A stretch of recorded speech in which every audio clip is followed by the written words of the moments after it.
এই সেই ঘুমন্ত বজরংবলী। যেখানে বজরংবলী থাকবে সেখানে রামচন্দ্র প্রভুর মন্দির অবশ্যই থাকতে হয়। এই রকম বড় বড় কড়াইতে ভোগ রান্না করা হয়। আর এখানে দুটো মন্দির রয়েছে, একটা রয়েছে মা অন্নপূর্ণার মন্দির, আরেকটা রয়েছে শ্রীরামচন্দ্র প্রভুর মন্দির। চলো তোমাদের তাহলে শ্রীরামচন্দ্র প্রভুর দর্শন করিয়ে মা অন্নপূর্ণার দর্শন করাই। বজরংবলীর মন্দিরে ঢোকার আগেই কিন্তু তোমাদের এরকম একটা মা কালীর মন্দির পড়বে, যেটা এই মা কালীর মন্দির হয়ে তারপর এই রাস্তা দিয়ে তোমাদের যেতে হবে বজরংবলীর মন্দিরে। মন্দির প্রাঙ্গণে ঢুকতেই শুরু হবে গণপতি বাবার দর্শন দিয়ে, তারপর আমরা মন্দিরের ভিতরে ঢুকবো। গণপতি বাবার দর্শন করেই কিন্তু আমরা ঢুকেই যেটা দেখবো সেটা একটা বিশাল বড় যজ্ঞকুণ্ড। এবার এখান থেকে আমরা আগিয়ে যাব, এখানে অনুসন্ধান কেন্দ্র যেখানে ভোগ টোগ সব করা হয়। তারপরেই কিন্তু আমরা আগাতে একটু আগালেই পরে দেখতে পারবো আমাদের সেই মন্ত অবস্থায় যে বজরংবলী রয়েছে তার মূর্তি। দেখতেই পাচ্ছ তোমরা, এই সেই ঘুমন্ত বজরংবলী, যেটা কিন্তু আমাদের পশ্চিমবাংলায় প্রথমবার মানে এই মূর্তি দেখা যায়। হয়তো অনেক জায়গায় তোমরা দেখেছো, কিন্তু আমাদের পশ্চিমবাংলায় প্রথমবার যদি তোমরা দেখো তো এই জায়গাতেই রয়েছে।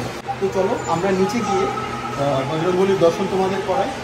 ঠিক এই নিচের সিঁড়ি থেকে আমরা আস্তে আস্তে নিচের দিকে তোমরা আগিয়ে যাই, গিয়ে এখানে বজরংবলীকে কিন্তু খুব সুন্দরভাবে ফ্যান দিয়ে হাওয়া সবসময় দেওয়া হচ্ছে।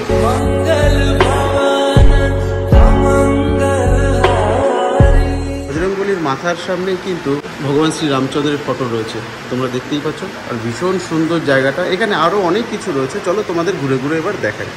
আমরা মন্দির প্রাঙ্গণ থেকে চলো এবার বাইরে বেরিয়ে তোমাদের বাকি মন্দিরগুলো দর্শন করে। বজরংবলীর মন্দির থেকে বেরোলেই পরে আমরা যেটা বাহাতে দেখতে পারবো একটা সুন্দর পুকুর, আর পুকুরের পাশেই একটা অনেক বড় মানে উনুন, যেখানে এই রকম বড় বড় কড়াইতে ভোগ রান্না করা হয়। এবার এই সোজাসুজি একটা পার্ক দেখতে পাচ্ছ, যেখানে বাচ্চারা এসে খেলাধুলো করতে পারবে, দারুণ সুন্দর পার্ক। আর এখানে দুটো মন্দির রয়েছে, একটা রয়েছে মা অন্নপূর্ণার মন্দির, আরেকটা রয়েছে শ্রীরামচন্দ্র প্রভুর মন্দির।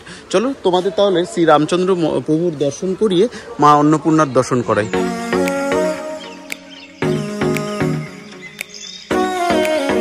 ভেতরে প্রবেশ করলেই এইদিকে হচ্ছে রাধাকৃষ্ণ, এদিকে রাধাকৃষ্ণ রয়েছে, আর গিরি গোবর্ধন রয়েছে, আর এই দিকেই কিন্তু শ্রী রামচন্দ্র প্রভুর তোমরা দর্শন করতে পারবে।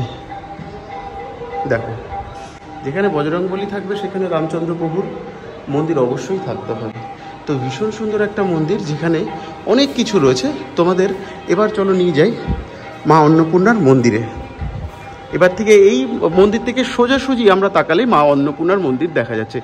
ভীষণ সুন্দর একটা মন্দির, যেটা হয়তো তোমরা কখনো কেউ দেখেছো কিনা কমেন্ট করে জানিও, আর না দেখলে অবশ্যই এখানে একবার এসে এই মন্দিরটা দর্শন করো। সেই প্রথম মন্দির, যেখানে মন্দিরের দুপাশে নন্দী মহারাজকে দেখতে পাবে। এই এক নন্দী মহারাজ, এই যে মায়ের মন্দির অন্নপূর্ণা মায়ের মন্দির, ঠিক এই পাশেও তোমরা আরেকটা নন্দী মহারাজকে দেখতে পাবে। আর ঢুকতে গেলে এরম সুন্দর একটা ঘন্টা, যেটা তোমরা অবশ্যই বাজিয়ে এর মন্দিরের মধ্যে এবার ঢুকবে। চলো তোমাদের এবার অন্নপূর্ণা মায়ের মন্দিরে ঢোকার আগে তোমাদের যেটা সবার আগে দর্শন করতে হবে, পাতালের গর্ভগৃহে রয়েছে ভগবান শঙ্করের একটা মূর্তি, অনেক বড় মূর্তি। চলো দেখাই। এই যে বহু বছরের পুরনো এই শঙ্করের মন্দির, এটা দেখে আমরা এই একটা পরিক্রমা যদি তোমরা এখানে করতে চাইলে পরিক্রমা করতে পারবে, এত সুন্দর। তো আমরা এই পরিক্রমাটা করে তোমাদের এই যে তার আগে দেখাই, এই যে নন্দী মহারাজকে দেখতে পাচ্ছ। তো মন্দিরের দুপাশে দুটো নন্দী মহারাজকে দেখবে। এবার পরিক্রমা করতে গিয়ে তোমাদের আরেকটা নন্দী মহারাজকেও দেখিয়ে দিই।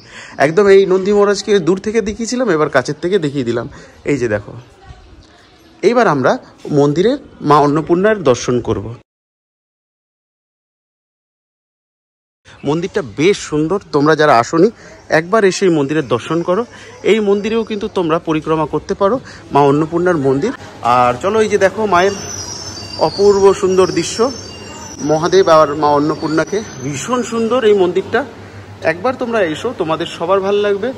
আর মাকে কিন্তু অনেক সোনা গয়না দিয়ে, এর আগে যতবার এসেছি ততবার কখনো দেখিনি সোনা গয়না এত রয়েছে, কিন্তু এখন দেখলাম বেশ সুন্দর সাজিয়ে গুজিয়ে মাকে রেখেছে। মন্দিরের আরেকটা কথা বলি, মন্দিরে একটা দুটো তিনটে দরজা আপাতত দেখলাম, গেট। মন্দির চত্বর এইসব কি চলছে, এই যে এইগুলো তোমরা দেখছো বন্ধুরা, এর জন্যই কিন্তু মন্দিরের বদনাম হয়।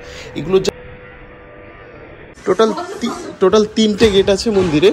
আর মন্দিরটার গায়ে কিন্তু মানে এখনও সেই দেখা যাচ্ছে যে অনেক বছরের পুরনো বলে মানে এখন জাস্ট রং করা হয়েছে, এগুলোকে আরও রেনোভেশন করা দরকার। তো ভেতরে বেশ সুন্দর একটা অ্যাম্বিয়েন্স তোমাদের দেখাই, দেখতে পাচ্ছ সাগর মন্থন থেকে শুরু করে বিভিন্ন রকম জিনিস এখানে রয়েছে। তো মন্দিরটা কেমন লাগলো, তোমরা এখানে কেউ একবারও এসেছো কি না অবশ্যই কমেন্ট করে জানিও। যদি না আসো একবার এসে এত সুন্দর একটা মনোরম দৃশ্য তোমরা একবার দর্শন করো। আর হ্যাঁ, চ্যানেলটাকে সাবস্ক্রাইব করতে ভুলো না, আর বেল নোটিফিকেশনটা অন করে দিলে কি হবে, এই রকম আপডেটেড ভিডিও অনেক তোমরা পেয়ে যাবে।